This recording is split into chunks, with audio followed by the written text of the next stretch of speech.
Bienvenue dans Imprima pour cette nouvelle semaine sur Alta Frequenza. Je suis en compagnie d'Aristide Nérière. Bonjour. Bonjour. Alors vous êtes auteur et vous venez nous présenter tout d'abord deux ouvrages aux éditions Colonna d'Istria, Colonna Édition, pardon. Oui. Donc À l'homme au gant, dont on va parler d'abord ce premier jour en votre compagnie, qui fait référence évidemment à une œuvre extrêmement connue qui est l'œuvre du Titien. C'est ça. Cet homme mystérieux, et puis vous lui avez donné de la chair à cet homme mystérieux. Alors je l'espère. C'est un tableau qui m'a toujours fasciné, qui se trouve au musée Fesch, Palais Fesch, depuis pas très longtemps en fait.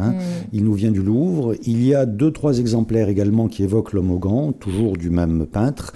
Mais d'après les spécialistes, celui-ci est véritablement le plus beau. Et nous l'avons au 2e étage, au fond à gauche de notre musée, il faut le préciser. Alors une œuvre qui a toujours intrigué, qui intrigue d'ailleurs j'imagine les visiteurs du musée Fesch, mais qui a intrigué beaucoup aussi dans le domaine évidemment de l'art et de la littérature. Pourquoi ce personnage est intriguant? Est-ce que c'est parce que finalement dans sa physionomie il y a quelque chose... Enfin chacun finalement a son interprétation. Est-ce un tricheur? Est-ce un homme un peu filou? C'est parfois ce genre d'énigme finalement auquel on essaie de répondre. C'est un homme énigmatique, je crois qu'on peut être d'accord là-dessus, qui nous vient de la Renaissance, du début du XVIe siècle. Il a été peint à peu près, c'est un contemporain ce tableau de la Joconde et du fameux Saint Jean Baptiste de Léonard de Vinci. Donc Titien l'a peint dans ces eaux-là. Et si vous voulez, pour moi, je crois d'abord qu'il peut s'établir entre certaines œuvres, notamment picturales, une forme d'amitié un petit peu insolite. C'est ce qui s'est passé avec ce tableau. J'y vais assez régulièrement, j'ai besoin de le voir et d'être vu de lui. Parce que je crois qu'il y a une réciprocité dans cette affaire de l'échange qui a nourri mon propos et qui m'a donné envie un jour justement de dire ce que j'ai ressenti et ce que semblait nous dire cet homme au gant qui se trouve à Ajaccio désormais. Il y a un côté très ésotérique aussi dans cette œuvre. Il est ésotérique et il me semble annonciateur. Vous savez, moi j'accorde beaucoup d'importance à la vie secrète de l'art. Je pense qu'il y a, comme nous le disait Rimbaud, une alchimie qui est liée à la vie des œuvres. Et j'ai le sentiment que cet homme au gant vient nous entretenir, nous demander de réfléchir sur ce que devient l'homme d'aujourd'hui face à ce 3e millénaire débutant. Cet homme au gant, finalement, il peut représenter une figure qui est ni celle du bien, ni celle du mal. Et c'est peut-être ce qui est un petit peu sa force aussi, puisqu'on peut lui rattacher toutes sortes d'interprétations.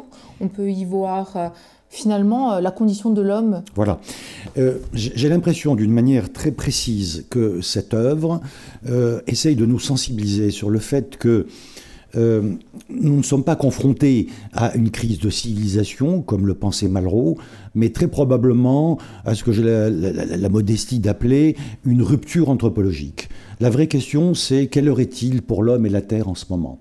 C'est-à-dire, où allons-nous? Quel est notre horizon? Nous ne le savons plus tellement, nous le voyons très bien avec cette campagne électorale, avec ces présidentielles, et j'ai l'impression vraiment que l'homme au gant est venu nous sensibiliser sur ce point très précis de notre être au monde en ce moment. Un homme qui aussi paraît finalement un petit peu en retrait dans cette œuvre, contemplatif, observateur. Il est observateur et vous remarquerez que lorsqu'on est devant lui et qu'on se déplace, son regard nous suit. C'est très impressionnant. On ressent ça aussi avec la Joconde. Ça relève, paraît-il, d'une technique d'exécution du XVIe siècle, mais tout de même, cette charge insolite que vous venez d'évoquer persiste avec l'homme au gant. On a aussi parfois l'impression qu'il peut avoir finalement ce coup d'avance, qu'il a un coup d'avance sur nous, qui le regardons, un coup d'avance peut-être dans son époque aussi, si on le remet dans le contexte. Est-ce que c'est une réflexion finalement que vous vous êtes faite aussi? Voilà.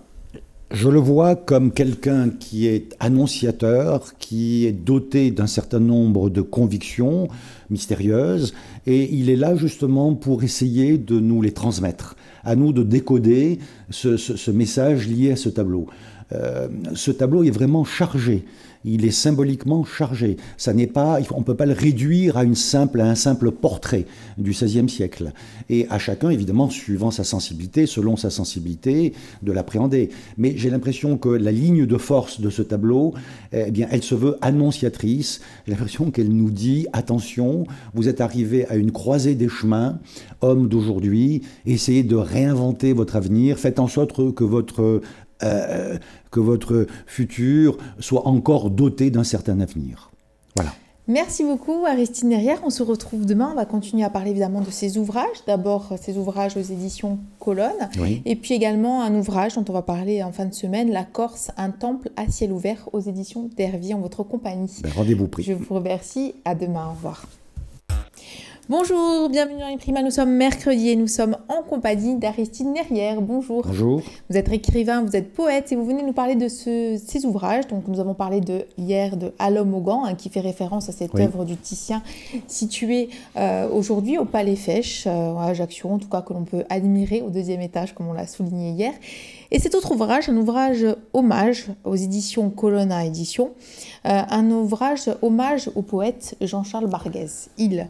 Voilà, il s'intitule Il. Jean-Charles était un ami très proche. Qui est mort, on peut le dire, il y a très récemment. peu de temps. Il a fait une mort très très étrange, en ce sens qu'il a été victime d'une colonie de guêpes dites maçonnes qui se sont ruées sur lui et il a été victime des forces négatives et assassines de la nature, car elles existent aussi. Alors, je voudrais préciser tout de même que ce texte a été écrit sous le coup de l'émotion et que Jean-Jacques Colonna d'Istria a décidé de le sortir, mais hors commerce. Donc, c'est un texte qui circule tout de même, je dirais presque sous le manteau, mais on peut se le procurer assez facilement tout de même. Jean-Charles Barguès était un immense poète. Doublé d'un peintre aussi, tout aussi talentueux. Il avait en lui une sagesse absolument inouïe et le personnage était extrêmement complexe, très en retrait du monde, doté d'une très grande humilité. Et maintenant qu'il n'est plus là physiquement, j'ai le sentiment qu'il ressemble à ces comment dirais-je, à ces chandelles qui brûlent dans nos églises désormais fermées. On y pense de temps en temps, on sait qu'elles brûlent dans le silence et cela nous rassure. Et Jean-Charles, de son vivant, souvent nous rassurait dès lors que nous pensions qu'il était là, quelque part. Et cela suffisait pour nous rassurer, pour nous donner envie de continuer. J'accorde une importance très importante à l'amitié. L'amitié, pour moi, c'est à mi-chemin d'une moitié. Et cette disparition relance chez moi une interrogation de type philosophique sur le mystère lié à la mort. Mais je pense que la mort d'un être proche a pour caractéristique principale de réactiver l'étrangeté liée au fait que nous soyons là. La mort et la vie sont liées, parce que je vous le répète, le départ d'un être proche devrait, et ça devrait être là d'ailleurs, toute la pédagogie de la mort, devrait réactiver l'étrangeté de notre être là. Finalement, on peut se dire que notre vie est vaine, il y a une sorte de vacuité, et que cette mort finalement réactive cette vacuité de la vie, de l'existence humaine. Voilà, on a souvent vous avez tout à fait raison, on a souvent pour habitude de nous dire où sont-ils. Nous pourrions nous poser aussi une question, sommes-nous nous-mêmes arrivés ? Sommes-nous vraiment là ? Le philosophe Héraclite, philosophe grec du 5e siècle avant le Christ, avait une formule très intéressante. Il disait « nous sommes là et nous ne sommes pas là ». Il y a cette oscillation permanente entre la présence et l'absence du temps de notre existence en direct, qui fait que ça appelle une réflexion d'ordre philosophique. Il y a évidemment aussi ce mythe, le mythe de Sisyphe, de cet être humain finalement dont la vie est linéaire, sans but. Là aussi, finalement, cette réflexion sur la mort, elle permet de réfléchir au but de l'existence humaine. Voilà, il n'est pas question de sombrer dans un dolorisme judéo-chrétien lorsqu'il s'agit de s'interroger sur la mort. Le deuil est un travail. Le deuil vient je crois, du latin ou du grec drama, qui veut dire théâtre intérieur. Le deuil est une reconfiguration de notre psychisme après le départ de l'être proche. Apprendre à vivre sans, en fait. Voilà, à vivre sans, mais en même temps avec. Je crois que le deuil relève aussi peut-être d'une anthropophagie symbolique, c'est-à-dire nous nous incorporons l'être qui a disparu, nous le portons en nous, peut-être comme jamais, comme nous n'avions pas le courage de le faire du temps de son vivant. Et donc, vous voyez, c'est infiniment compliqué. Donc, il ne faut pas céder à un dolorisme facile. Au contraire, il faut faire de la douleur, de la séparation, l'occasion d'une pédagogie, c'est-à-dire d'une réflexion d'ordre philosophique, mais en vue d'une sagesse, d'une nouvelle façon d'être au monde. Aristide Nerrière, en tout cas, on rappelle que cet ouvrage est avant tout un hommage à Jean-Charles Barguès, donc poète. Comme un hommage, finalement, il permet aussi de rencontrer la personne défunte, de la comprendre peut-être justement avant qu'elle disparaisse malheureusement de nos mémoires. C'est ça. Je crois que toute mort est finalement une sorte d'assomption, c'est-à-dire qu'on perçoit les êtres dans leur vérité fondamentale, lorsqu'ils nous ont quittés. C'est ainsi. C'est une carence liée à notre condition. Il faut peut-être mourir pour accéder à sa pleine vérité. Merci beaucoup. On se retrouve demain. Demain, on va parler de la Corse, un temple à ciel ouvert aux éditions d'Hervy, en votre compagnie, Aristide Nerrière. Merci. À demain. Bonjour, bienvenue dans Imprime pour cette avant-dernière émission de la semaine en compagnie d'Aristide Nerrière. Bonjour. Bonjour Lisa. Alors je le rappelle, vous êtes écrivain, vous êtes poète, essayiste. On a parlé de 2 ouvrages, À l'homme au gant, aux éditions Colonna Éditions, ainsi que cet hommage à Jean-Charles Barguès qui nous a quittés il y a peu de temps, donc ce poète il y a quelques mois. On va parler aujourd'hui d'un livre, un livre atypique, La Corse, un temple à ciel ouvert, une réflexion finalement sur l'âme corse. Oui, la Corse est à la croisée des chemins. En ce sens que, au seuil de ce 3e millénaire, elle est toujours, fort heureusement, dotée d'une forte identité, mais en même temps, je la sens menacée par un certain nombre d'éléments tels que le tourisme de masse, la marchandisation systématique, l'ouverture tous azimuts. Je pose comme idée dans ce livre que la Corse n'est pas une géographie ordinaire. Elle est ce que j'appelle un espace anthropo-initiatique. C'est-à-dire qu'à l'intérieur de cette géographie, de cet espace, nous sommes, quoi que nous fassions, obligés soit de monter en puissance, soit nous pouvons aussi, à l'inverse, écrasés par les forces telluriques de cette île, être défaits. Autrement dit, la Corse est un luxe, la Corse a ce mérite. Et il faut préserver cette géographie sans nul autre pareil. Quand vous parlez de temple, est-ce qu'il n'y a pas finalement un côté sanctuarisation? Est-ce qu'il faut sanctuariser l'île? Parfois, le terme sanctuariser peut avoir aussi une connotation négative, puisqu'il y a ce côté figé, peut-être figé aussi dans une sorte de passé, d'archaïsme. Quelle est la démarche finalement à avoir entre la sanctuarisation qui finalement contraint un peuple à rester dans une sorte d'imaginaire figé et l'évolution? Quel juste milieu? Depuis la victoire de messieurs Talamone et Siméon, je considère que la Corse est devenue un laboratoire politique digne du XVIIIe siècle, c'est-à-dire de l'époque de Pascal Paoli. Je m'en réjouis. En même temps, face à cette donnée, je vois se mettre en place, ou plutôt se défaire, sur un mode de type anglo-saxon, c'est-à-dire strictement consumériste, la société civile corse. C'est-à-dire vous avez en même temps 2 mouvements, ce laboratoire politique dont je me félicite, et en même temps cette dérive de la société corse, notamment dans des villes comme Ajaccio, où malheureusement le paraître, la marchandisation prennent de plus en plus le pas sur l'identité corse, sur justement cette notion de temple corse. Et je crois qu'il faut trouver rapidement une 3e voie, car il ne s'agit pas seulement d'accéder enfin pleinement à la langue corse, si demain, sous cette même langue, il y avait un malheureux processus d'américanisation sauvage nous concernant.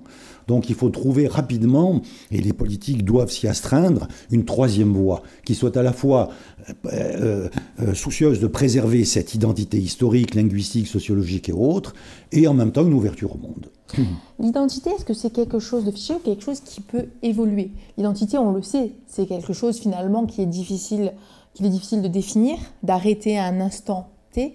Oui. À un moment donné, comment justement construire une identité, garder finalement sa spécificité et aussi la faire évoluer? Alors l'identité, il ne faut pas la folkloriser en quelque sorte. Moi, je pense qu'il faut la vivre pleinement. Et il est possible, dans l'espace actuel du monde, de vivre pleinement son identité sans pour autant être dans une crispation identitaire. J'ai pour habitude de dire que cette île est dotée d'une dimension religieuse. Pour le dire d'une manière courte, je pourrais formuler la chose suivante. Nous avons la Corse dont Dieu existe. C'est ainsi que je vois les choses. Il y a dans ce studio, je l'aperçois, une statue de la Vierge. Il ne faut pas perdre de vue que la Corse a été mise par Pascal Paoli sous l'égide, sous la protection de la Vierge. Donc on peut être ouvert, on peut être dans le numérique, dans le global, mais en même temps garder à l'écoute, si je puis dire, la voix des ancêtres et être digne de cette voix. J'observe, je vous le dis avec inquiétude, une dérive à l'heure actuelle de la société civile corse. Je vois que la drogue, l'alcoolisation de la jeunesse ne cesse de progresser et je dis que la langue n'y suffira pas. Il faut une pédagogie, il faut convier les Corses à une réflexion, à une psychanalyse collective, afin d'entrer intact, c'est-à-dire enrichi de cet auguste passé de la Corse dans la modernité. Merci beaucoup Aristide Nerrière. On va continuer évidemment à évoquer cet ouvrage dans notre dernière émission de la semaine en votre compagnie, La Corse, un temple à ciel ouvert, aux éditions d'Hervy. Merci.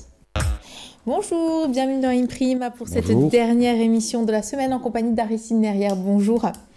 Bonjour, Lisa. Alors, je rappelle évidemment que l'ensemble des émissions que nous avons réalisées en votre compagnie est disponible sur le www.alta-frequenza.court, en vidéo et en podcast.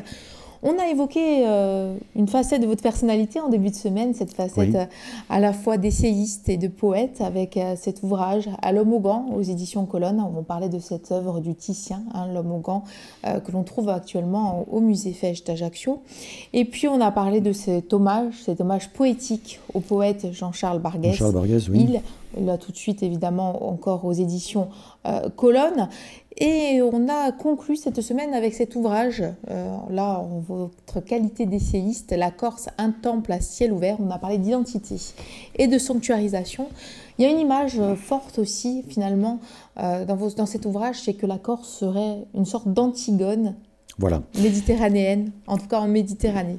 Voilà, vous savez qu'Antigone a pour, face au roi Créon, qui pourrait être comparé aujourd'hui, le roi Créon du consumérisme mondial, de la marchandisation à la fois des produits et des âmes.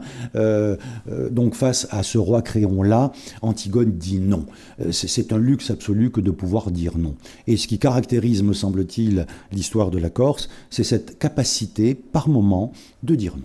Est-ce qu'aujourd'hui la Corse est encore en capacité de dire non? Alors c'est une vraie question, parce que Antigone était flanquée d'une sœur qui s'appelait Ismène, précisément, c'est ce que nous dit la mythologie grecque, et Ismène, contrairement à Antigone, avait l'habitude de dire oui pratiquement à tout. Et je ne voudrais pas que cette belle Antigone en Méditerranée devienne une Ismène. Et pour cela, je vous l'ai dit, je crois, la dernière fois, il nous faut nous redresser, il nous faut nous interroger, évidemment dans la sérénité, mais ne pas laisser s'installer les conditions d'une déshérence, les conditions d'une perte de substance intrinsèque liée à l'histoire de la Corse, liée au tellurisme très fort de cette terre, liée également à une psychosociologie très particulière qui relève souvent de la posture à l'antique. Donc tout ça, ce sont des trésors, en quelque sorte, qui ont eu tendance à s'éventer ici et là. Et je pense que la Corse aurait intérêt, justement, elle le fait déjà, sous l'influence de messieurs Talamone et Simeone, à partir en direction de cette Europe du Sud qui est complètement négligée par Madame Merkel, un casque à pointe monté sur roulette ovarienne, vous voyez, si vous me permettez l'expression. C'est-à-dire qu'il faut cesser de marcher du pas de loi. Il faut que l'Europe historique, c'est-à-dire d'extraction gréco-latine, dont se réclame nécessairement la Corse, puisse se retrouver. Et il est bon que la Corse jette des passerelles en direction des îles de la Méditerranée, de l'arc latin, tels que Malte, la Crète, la Sardaigne et autres. Est-ce que vous pensez que finalement la Corse aujourd'hui a digéré sa part d'italianité? On le sait, il y a eu une histoire douloureuse avec l'Italie jusqu'à peu près aux années 60-70. Il était difficile d'accepter encore cette part d'italianité qui était évidemment, il y a une histoire du fascisme, à l'histoire aussi de l'occupation italienne. Oui. Donc aujourd'hui, certes, cette histoire aujourd'hui est digérée. Est-ce que finalement la Corse a aujourd'hui pu mener cette réflexion sur sa part d'italianité, l'accepter et se voir finalement comme un centre en Méditerranée où il y a encore un travail à faire dans ce domaine? les expressions telles que Lucchese et autres ont disparu, hein, très évidemment du vocabulaire usuel. Je pense qu'effectivement tout ça a été évacué. Il y a un repositionnement de la Corse par rapport également au continent. Hein, sauf que la France, à l'heure actuelle, ressemble de plus en plus à un grand corps malade. Et je comprends la réaction, effectivement, des périphéries, et le mot périphérie n'est pas du tout négatif dans mon esprit, qui éprouvent le besoin, face à la perte des centres, de se retrouver et de renouer avec une identité qui, je vous le répète, ne doit pas être une crispation identitaire. Et pour l'instant, ça ne me semble pas le cas. Merci beaucoup Aristide Derrière d'avoir passé cette semaine en notre compagnie. Je rappelle ces 3 ouvrages. La Corse, un temple à ciel ouvert aux éditions d'Hervy. Il, cet hommage à Jean-Charles Barguès aux éditions Colonne. Et puis L'Homme au gant, évidemment aussi aux éditions Colonne. Et puis l'ensemble de nos émissions est disponible sur le www.alta-frequenza.corsica. Je vous remercie d'avoir passé cette semaine en notre compagnie. C'est moi qui vous remercie. Merci beaucoup. Au revoir. Au revoir.